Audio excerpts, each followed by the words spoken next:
असद साहब, लेकिन आपको इसके लिए सियासी मुज़ाकरात करने चाहिए, और सियासी मुज़ाकरात में इस वक्त दो पार्टियां जो हुकूमत में बड़ी जमातें, पीपल्स पार्टी भी और नून लीग भी, उनसे बात करनी चाहिए। आपके उनसे इख्तलाफात हों, रखिए इख्तलाफात, लेकिन आप एक मुस्तकबिल के लाहे अमल के ऊपर इतफाक़ राय तो पैदा कर सकते हैं। उसके बगैर तो ये लड़ाई सड़कों के ऊपर है, जो मुनासिब नहीं है। बिल्कुल मुनासिब नहीं है। क्या ये माहौल हुकूमत ने बनानी होती है या अपोजिशन ने बनानी होती है? अगर हुकूमत की इस तरह दोनों को करना बयानात, चाहिए। गैर ज़मानत बयानात आए, जो सबसे मकबूल पार्टी हो उसके खिलाफ, देखो हमने तो, देखिए खान साहब ने इशारतन किनायतन एक दे दी कि वो कह रहे थे कि चकजई साहब जो है अगर कोई करना चाहते तो हम इसमें रुकावट नहीं पैदा करना चाहते। तो ये एक इशारा होता है ना, एक मतलब हम समझ रहे थे कि हम इस सिचुएशन से निकलना चाहते हैं।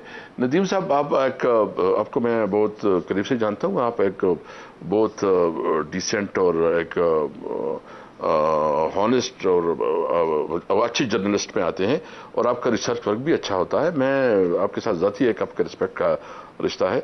यानी आप देखें कि ये जितनी भी इन्होंने टूर्स की हैं, ये जो उन्होंने चाइना में विजिट किया है या जो बाहर दुबई और ये सऊदीया में गए हैं, इनको क्या रिजल्ट मिला है? अच्छा, इंटरेस्टिंगली अभी जो सऊदी की जो इतनी वफद आया, और ये वो सऊदी मतलब ये एजुकेटेड और हार्वर्ड और वहाँ से फारिग जो ना सऊदी वो आए थे, बिजनेसमैन आए थे, इनकी यहाँ कोई तैयारी नहीं थी।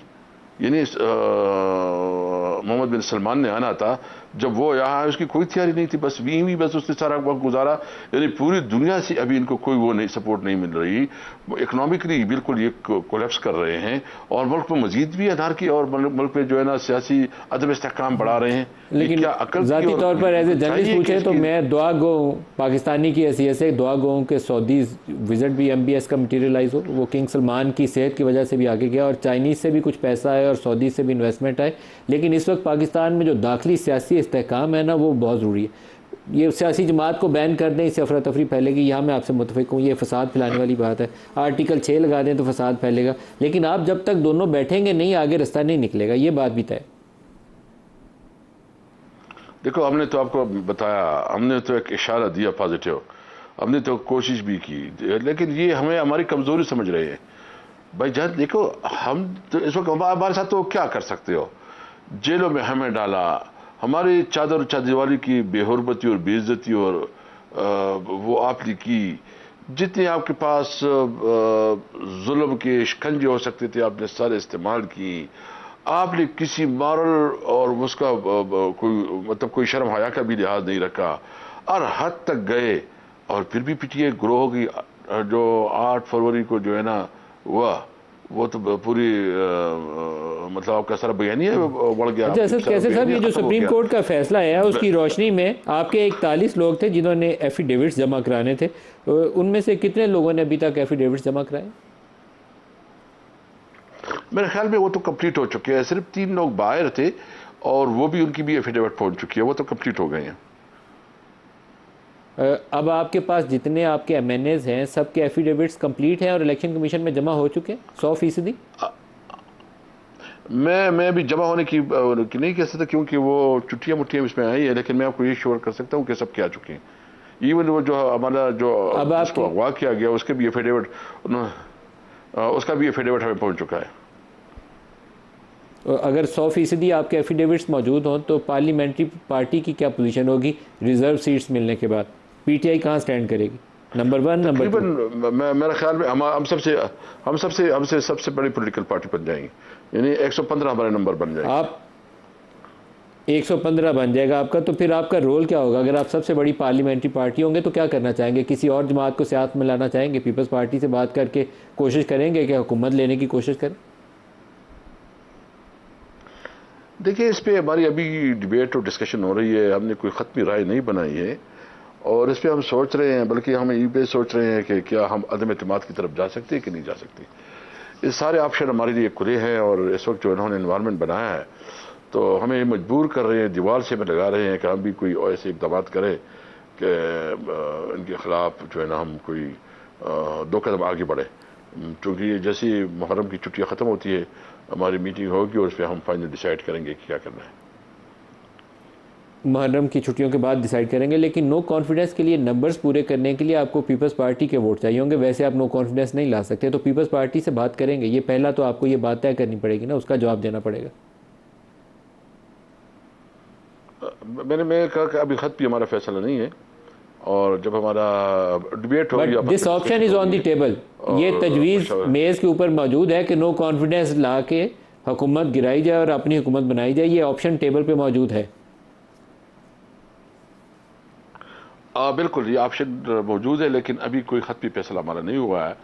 हम बेसिकली देखेंगे ना, हम पूरा कैलकुलेशन करेंगे, कोई मिसफायर नहीं करेंगे, इस तरह नहीं करेंगे कि कोई वो करे, पूरा कैलकुलेशन करके वो जिम्मेदार वो करेंगे, जब इसको ऐसा उसके ऊपर वार करेंगे कि फिर ये उठ ना सके। उस वार के लिए सिंपल कैलकुलेशन है, आपको पीपल्स पार्टी की हिमायत चाहिए, उसके बगैर आप नहीं कर सकते। आपकी नंबर्स पोजीशन पार्लियामान में ऐसी है तीनों जमातों की, दूसरी पार्टी जब तक एक बड़ी साथ ना आए तब तक ये काम नहीं हो सकता। पीपल्स पार्टी तो मोर देन वेलकम कर रही थी आपको, 8 फरवरी के बाद आपकी तरफ से गुरेज किया गया था, लेकिन अब दोबारा आपको हाथ बढ़ाना पड़ेगा। देखिए, मैं इस पर अभी कमेंट नहीं कर सकता, क्योंकि मेरे पास ये मैंडेट नहीं है कि मैं बात करूं। मैं पार्टी में हम बात करेंगे तो फिर जो भी हमारी पोजीशन होगी उस पर हम बात कर सकेंगे, लेकिन हम हर सूरत में देख रहे हैं कि कैसे जो है ना इस हुकूमत से जान छुड़ाएं। अच्छा, बिल्कुल टुवर्ड्स द एंड, क्या कोई ऐसी तजवीज़ पार्टी में ज़ेर गौर है कि मौजूदा इस्टेब्लिशमेंट से अपनी वर्किंग रिलेशनशिप इंप्रूव की जाए? क्योंकि ये जो पीटीआई के ऑफिशियल हैंडल से ट्विटर से आप जवाब देते हैं जनरल आसिम मुनीर का नाम लिख के, और वो कुछ एक्शंस गिरफ्तारियों की शक्ल में हमें रोज़ नज़र आते हैं, अगर ये आपस में आपकी कोई वर्किंग रिलेशनशिप हो जाए तो शायद ये जो मुखासमत है इसमें कमी आ जाए। देखिए, हम इस पे देखा, हमारा ये तो बिलीव है और ये समझते हैं कि मुल्क जो है ना, जिस इदारे का जो कानूनी और आइनी रोल है वो उसमें अपने आप को महदूद करे, बस सिंपल इज दैट। हम सिर्फ समझते हैं हम तमाम इदारे हमारे काबिल एहतराम है, रिस्पेक्टेबल है, फौज हमारी है, हम किसी तौर पर फौज को कमज़ोर नहीं देखना चाहते, हम एक आज़ाद अदलिया देखना चाहते हैं, मजबूत अदलिया देना चाहते हैं, पार्लियामेंट को हम मजबूत करना चाहते हैं मजीद, लेकिन उसकी जो उसकी जो कॉन्स्टिट्यूशनल पैरामीटर्स है उसके अंदर। क्या फ़ौज से कोई वर्किंग रिलेशनशिप इंप्रूव करने की तजवीज़ ज़ेर गौर है? देखिए, इस वक्त तो फौज तो हमारा इदारा है, फौज के साथ हमारी दुश्मनी क्या है? हमारी कोई दुश्मनी नहीं है, हम किसी तौर पर जो है ना अपनी फौज के साथ ताल्लुकात ख़राब नहीं करना चाहते, लेकिन हम सिर्फ ये समझते हैं कि अगर आप अपनी कॉन्स्टिट्यूशनल रोड से आगे बढ़ते हैं तो उसमें प्रॉब्लम आ जाती है और इदारे कमज़ोर होते हैं, मुल्क को नुकसान होता है। आपकी ज़रूरत इस बात की है कि तमाम इदारे जो है ना आइन की पासदारी करें। एक लास्ट क्वेश्चन पूछ लूँ, पीटीआई की जो इंटरनल यूनिटी है वो भी, उसके ऊपर भी काफ़ी सवालिया निशान है। कभी शेर मरवत से लड़ाई हो रही होती है, कभी फवाद चौधरी पार्टी के अंदर आने की कोशिश कर रहे होते हैं, आप लोग रिएक्ट कर रहे होते हैं, तो क्या आप लोग वेलकम करेंगे फवाद चौधरी की वापसी, और शेर मरवत का क्या मुस्तकबिल है? नहीं, शेर अफजल जो है ना इस वक्त उसको, क्योंकि आपको पता है कि एक डिसिप्लिन मैटर्स है और उम्मीद है तमाम मामलात हल हो जाएंगे।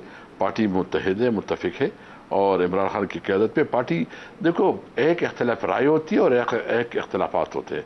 इख्तलाफ राय हर का हक है, और दूसरा है जो पार्टी की डिसिप्लिन के खिलाफ या जो पार्टी की बेन पॉलिसी के खिलाफ चलता है तो फिर वो इख्तलाफात आते हैं। तो अल्हम्दुलिल्लाह ऐसी कोई इख्तलाफात नहीं है, सारे इमरान खान की क़यादत पे मुत्तहिद है। फवाद चौधरी को पार्टी में दोबारा लेंगे या नहीं लेंगे? देखिए, पार्टी फैसला करेगी और पार्टी से पहले जो है ना बानी चेयरमैन फैसला करेगी।